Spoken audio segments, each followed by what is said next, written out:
Well, I think it's a great idea that we borrow from others where we can, that we share experience with others when we can, and that we teach others when we can. I just found it quite interesting that people come to a city where people can't even agree on its name to learn about conflict, but in a sense you could say we're better to come. I think if you look at present day politics and you look at issues around flags and commemorations and disputes about the past, I think it's actually quite easy to make a case that it's more important in the post-conflict era than during the conflict itself to face how the past is taught. With the peace process and with the changes that have emerged, that history is used increasingly as a way of conducting a kind of conflict in a different way. So there's a kind of a politicization of history that could potentially be dangerous if certain kind of narratives about the past aren't challenged. So I think if anything it's more important to face the past in a direct way than it was maybe 10 or 20 years ago. The whole point of me being at this conference is,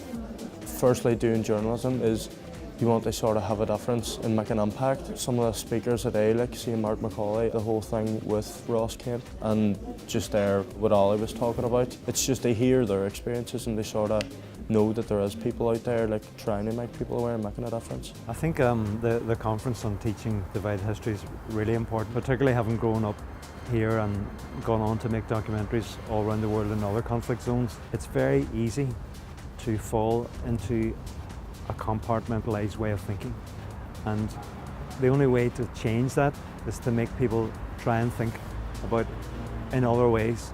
To be really honest, I hadn't known about anything like this. I mean, the sort of world that I move in is not really looking at these subjects in this kind of detail. So I suppose what feels really important about this is that you're asking really important questions that aren't the questions that us sort of journalists and filmmakers normally ask ourselves. When I was at school, which was only 5 years ago, I never had the opportunity to learn about the troubles of the school. It was just something that was looked over. I had to learn about it a different way. So schools definitely need to get on top of this, teach the kids. The kids do want to learn. Well, this conference is crucial. Teaching divided history is self-explanatory. It has to be done. Now, here we have this idea that people like Martin Malaki and the others have, that art, education, film, music can change the world. Peace is not an advertising slogan. It is hard work. It's an eclectic group of people coming from all parts of the world. People from South Africa, people from the Lebanon, people from India, where we're all having their own conflicts, and they're obviously coming to learn something. And it's even if they take away just one grain, one piece of information that helps them. Well, there's a lot of similarities between conflict out here in Northern Ireland and back in South Africa. We have experienced, both of us, divisions with the participation of media, how they have experienced conflict in various countries.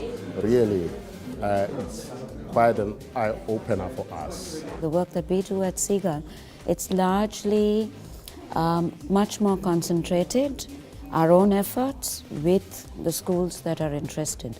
We of course feel the need to, take it to a much larger platform, but it's a daunting task. There is so much to learn, and if you're going to work within your own little shell, there's not much you're going to get done.